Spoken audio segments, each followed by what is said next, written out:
Assalamualaikum warahmatullahi wabarakatuh. Selamat berjumpa dalam materi kuliah Sistem Permesinan Kapal untuk mahasiswa D3 Teknik Kelistrikan Kapal. Ya, terima kasih telah mengikuti perkuliahan ini. Pada kali ini saya akan menjelaskan tentang prinsip kerja mesin. Saya sendiri adalah Dr. Eng Muhammad Abu Jami. Ini adalah konstruksi mesin. Konstruksi mesin ada oil pan, itu adalah tempat. Kemudian camshaft. Camshaft itu adalah cam untuk mengatur masuknya bahan bakar ke dalam ruang bakar. Timing itu boleh diapakan waktu atau timing untuk masuknya bahan bakar ke ruang bakar. Connecting rod menghubungkan antara piston dengan crankshaft, ya. Kemudian crankshaft sendiri adalah menghubungkan poros-poros ke mesin, ya. Silinder block, ini silinder block tutup penutup silinder. Piston ini adalah dan silinder head, kepala silinder, ya. Kemudian silinder head cover, ini penutupnya. Ini motor bakar. Motor bakar ada dua macam, ya.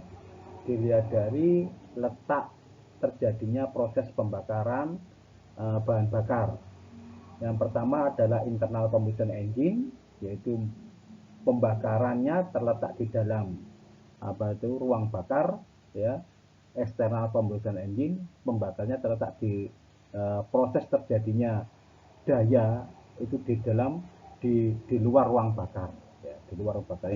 Proses terjadinya daya atau energi itu berada di dalam ruang bakar. Ini kalau ini di luar, ini di dalam.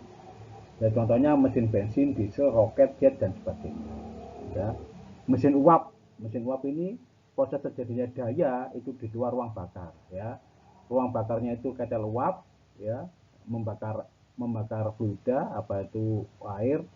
airnya tekanannya tinggi dikonversi menjadi turbin. Ya, turbin itu penghasil energi, penghasil daya, pengkonversi daya, ya. Pembakarnya di dalam ruang boiler. Prinsip kerja motor, ya, yang pertama dibagi menjadi dua, yaitu motor 4 langkah atau mesin 4 langkah, yaitu 2 kali putaran poros engkol atau 4 kali gerakan piston menghasilkan 1 kali usaha atau 1 kali daya. Mesin 2 langkah, setiap sekali putaran poros engkol atau 2 kali gerakan piston menghasilkan 1 kali usaha. Ini prinsip kerja motor 4 langkah dan motor 2 langkah. Kemudian proses kerja motor 4 langkah itu ada yang pertama, piston bergerak dari TMA ke TMB, ini langkah hisap, intake stroke, ya, langkah hisap, katup hisap terbuka, ya, menghisap campuran bahan bakar. Ya, campuran bahan bakar, ini adalah motor bakar. Kemudian proses kerja motor 4 langkah.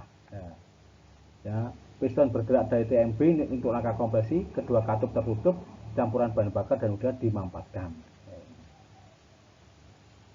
Kalau ini pada motor bensin, ya. Kalau motor diesel itu hanya yang dimampatkan hanya udara saja. Pada temperatur tinggi tekanan tinggi, tepat piston berada mendekati TMA, pada tekanan konstan baru diinjeksikan bahan bakar, itu pada motor diesel. Kalau ini motor bensin.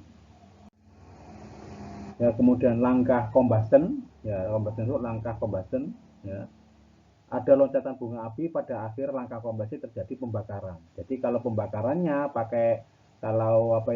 motor bensin itu menggunakan bunga api atau busi, ya. Kalau motor diesel tidak ada businya, pembakarannya pakai kompresi pada tekanan tinggi, temperaturnya udaranya itu dalam ruang bakar itu tinggi, maka disemprotkan bahan bakar diesel, dengan sendirinya dia akan terbakar.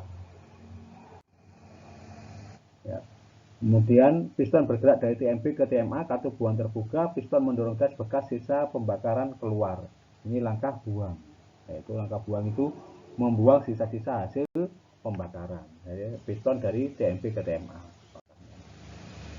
Untuk proses kerja motor dua langkah, langkah kompresi dan langkah hisap itu satu kali gerakan piston, yaitu dari TMP menuju TMA.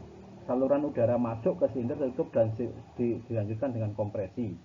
Saluran intake udara ruang engkol terbuka, campuran bahan bakar dan udara masuk ke dalam ruang engkol.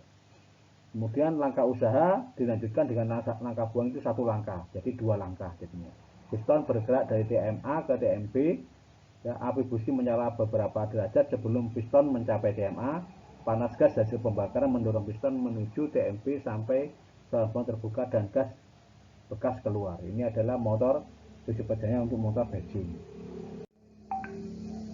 Ya, terima kasih atas perhatiannya dan kerjasamanya. Mohon maaf atas kekurangan apa yang telah saya sampaikan. Jika kurang berkenan, saya tutup. Wassalamualaikum warahmatullahi wabarakatuh. Terima kasih.